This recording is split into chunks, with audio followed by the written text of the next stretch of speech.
Jemaat Maha Tuhan, bersoraklah bagi Tuhan. Dialah tempat perlindungan yang selalu menjagai dan menuntun kita dengan firman-Nya. Kini firman-Nya disampaikan dari Roma pasal 5 ayat 1-11 yang menjadi bacaan MTPJ Gemim tanggal 24 sampai 30 September 2023. Sebelum membaca dan merenungkan firman ini, mari berdoa. Ya Bapa, kami butuh firman-Mu, dan karena itu singkapkanlah kebenaran firman-Mu kepada kami, dan biar kami menemukan kehendak firman-Mu dan melakukan itu di hidup ini. Ke dalam kuasa-Mu Bapa hamba serahkan, dalam nama Tuhan Yesus. Haleluya. Amin. Firman Tuhan dibaca dari kitab Roma pasal 5 ayat 1-11. Begini dikatakan, sebab itu kita yang dibenarkan karena iman, kita hidup dalam damai sejahtera dengan Allah oleh karena Tuhan kita Yesus Kristus. Oleh Dia kita juga beroleh jalan masuk oleh iman kepada kasih karunia ini. Di dalam kasih karunia ini kita berdiri dan kita bermegah dalam pengharapan akan menerima kemuliaan Allah.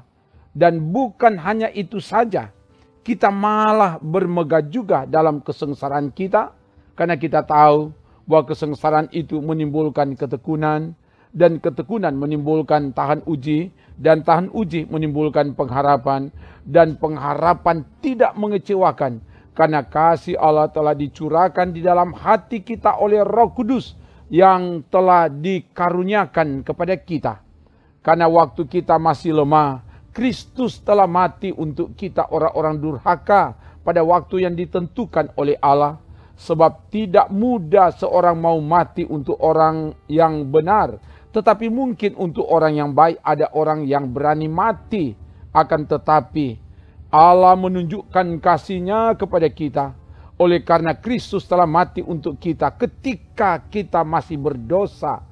Lebih-lebih karena kita sekarang telah dibenarkan oleh darah-Nya, kita pasti akan diselamatkan dari murka Allah. Sebab jikalau kita ketika masih seteru diperdamaikan dengan Allah oleh kematian anaknya, lebih-lebih kita yang sekarang telah diperdamaikan pasti akan diselamatkan oleh hidupnya. Dan bukan hanya itu saja, kita malah bermegah dalam Allah oleh Yesus Kristus Tuhan kita. Sebab oleh Dia kita telah menerima pendamaian itu. Demikian firman Tuhan.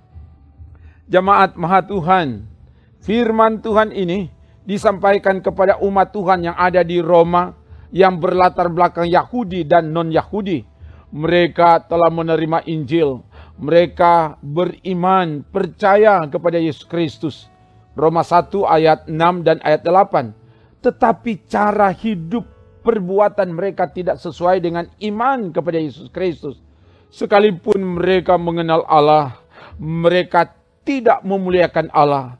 Mereka hidup dalam segala macam kejahatan.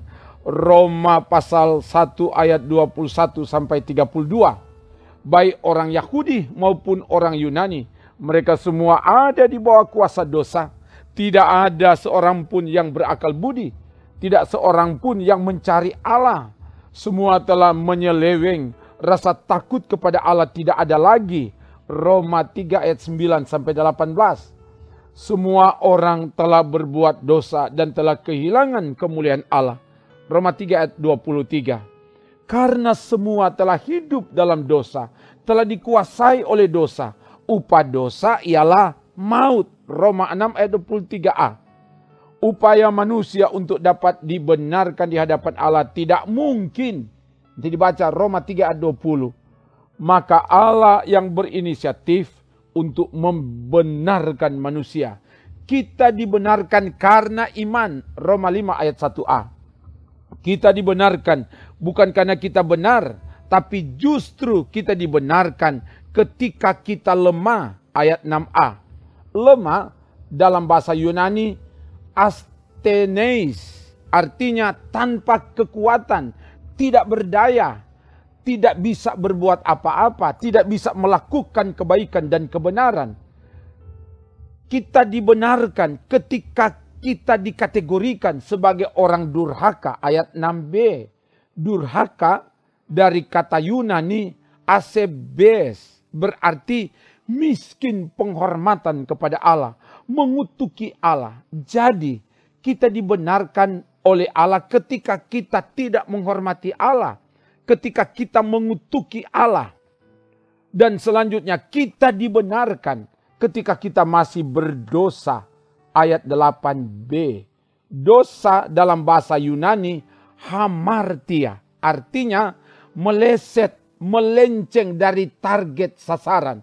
Kita dibenarkan ketika kita hidup tidak sesuai dengan sasaran, tidak sesuai dengan kehendak Allah. Selanjutnya, kita dibenarkan ketika kita masih menjadi seteru atau musuh Allah. Ayat 10a. Kita dibenarkan ketika kita membenci, memusuhi Allah dan kekudusannya. Jadi, kita dibenarkan dan diperdamaikan dengan Allah ketika kita lemah, ketika kita durhaka, berdosa, dan memusuhi Allah.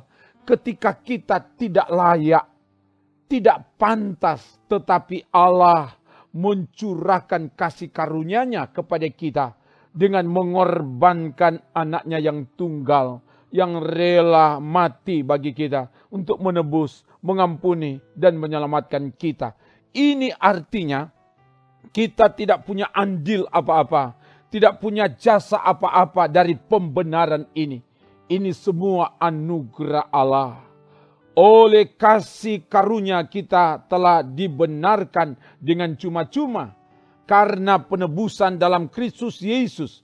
Kristus Yesus telah ditentukan Allah menjadi jalan pendamaian karena iman dalam darah-Nya. Roma 3 ayat 24-25. Semua orang telah berbuat dosa dan mereka telah diselamatkan oleh iman. Itu bukan hasil usahamu, tetapi pemberian Allah. Itu bukan hasil pekerjaanmu. Jangan ada orang yang memegahkan diri. Kita diselamatkan karena Allah yang telah menganugerahkan itu kepada kita. Itu yang dikatakan tadi bahwa kita diselamatkan itu bukan hasil pekerjaan kita. Jangan ada orang yang memegahkan diri. Efesus 2 ayat 8 dan 9. Kita dibenarkan, didamaikan dan diselamatkan oleh Allah karena iman, karena percaya kepada Yesus Kristus. Sebab itu kita yang dibenarkan karena iman, kita hidup dalam damai sejahtera dengan Allah oleh karena Tuhan kita Yesus Kristus. Roma 5 ayat 1. Buah dari pembenaran itu ialah kita diperdamaikan dengan Allah. Tadinya kita seteru, musuh Allah, tetapi diperdamaikan dengan Allah oleh kematian Yesus Kristus. Ayat 10 bagian A. Hubungan yang tadinya terputus akibat dosa didamaikan, dipersatukan kembali. Yang berikut buah dari pembenaran itu, kita memperoleh kepastian keselamatan. Oleh Yesus Kristus kita beroleh jalan masuk oleh iman kepada kasih karunia untuk menerima kemuliaan Allah.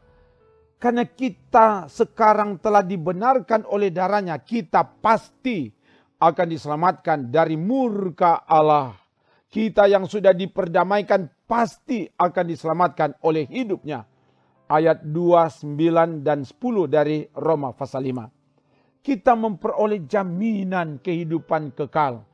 Yesus katakan, "Aku berkata kepadamu, sesungguhnya barang siapa percaya, ia mempunyai hidup yang kekal." Yohanes 6 ayat 47. "Aku memberikan hidup yang kekal kepada mereka, dan mereka pasti tidak akan binasa sampai selama-lamanya. Dan seorang pun tidak akan merebut mereka dari tanganku." Yohanes 10 ayat 28. Kita bermegah dalam kesengsaraan. Orang yang telah dibenarkan, didamaikan, dan diselamatkan oleh Allah akan tetap bermegah dalam kesengsaraan. Sebab kesengsaraan tidak lagi mendatangkan kesengsaraan. Buah dari kesengsaraan menimbulkan ketekunan. Ketekunan menimbulkan tahan uji. Dan tahan uji menimbulkan pengharapan. Dan pengharapan tidak mengecewakan. Karena kasih Allah telah dicurahkan di dalam hati kita oleh Roh Kudus yang telah dikaruniakan kepada kita. Roma 5 ayat 3, ayat 4 dan ayat 5. Selanjutnya kita bermegah di dalam Allah yang telah membenarkan dan mendamaikan kita.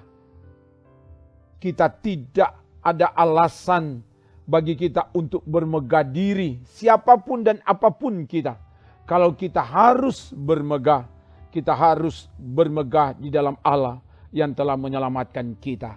Ayat 11 dari kitab Roma pasal 5 dan juga bisa dilihat dalam 2 Korintus 10 ayat 17. Jemaat Maha Tuhan, kita tidak layak, tidak pantas, tetapi karena kasih karunia Allah, kita telah dibenarkan, didamaikan, dan diselamatkan oleh Allah melalui pengorbanannya di dalam Yesus Kristus yang rela sengsara, menderita, mati, dan bangkit. Karena itu, hendaklah hidup kita tetap dan terus menerus hidup dalam kebenaran. Selalu berupaya untuk melakukan yang benar sesuai dengan kehendak Allah. Sebagai tanda syukur dan terima kasih atas kasih karunia Allah kepada kita. Lakukanlah yang benar dalam seluruh aspek hidup kita. Yang berikut, tetaplah hidup dalam pendamaian dengan Allah. Tidak melenceng dari kehendak Allah. Dan hidup berdamai dengan Allah dibuktikan dalam perdamaian dengan semua orang. Roma 12 ayat 18. Kita yang telah memperoleh jaminan kepastian keselamatan oleh iman kepada Yesus Kristus, hendaklah tetap hidup dalam keselamatan itu. Jangan membiarkan diri lagi hidup dalam dosa. Tetap bermegah di dalam Tuhan, walau menghadapi kesengsaraan, penderitaan, cobaan hidup yang berat. Ubah semua itu. Jadikan kesengsaraan sebagai daya dorong yang membuat kita semakin tekun, semakin tahan uji, dan semakin memiliki pengharapan yang kuat kepada Tuhan. Sehingga apapun yang kita hadapi, susah dan senang, sukses dan gagal, suka dan duka, kita akan tetap bermegah di dalam Allah yang telah membenarkan, mendamaikan, dan menyelamatkan kita. Semoga demikian. Haleluya. Amin. Mari berdoa. Terima kasih Bapa, firman-Mu telah diberitakan. Bila kebenaran firman ini memperlengkapi kami semua sebagai pelayan Tuhan dalam mempersiapkan diri untuk melaksanakan tanggung jawab pelayanan. Dan semua yang mengikuti pelayanan firman ini dimanapun mereka berada. Biar firman ini menjadi berita yang menguatkan, yang menghibur, dan memberi semangat dalam mengisi hari hidup yang Tuhan beri. Walau melewati berbagai kesengsaraan hidup, kami tetap bermegah di dalam Tuhan. Terpuji nama-Mu Bapa, dalam nama Tuhan Yesus. Haleluya. Amin. Demikian pelayanan firman dan doa. Tuhan Allah oleh kasih-Nya akan terus menjagai, menolong, memberkati, dan menyelamatkan saudara kini dan selamanya. Amin. Trims.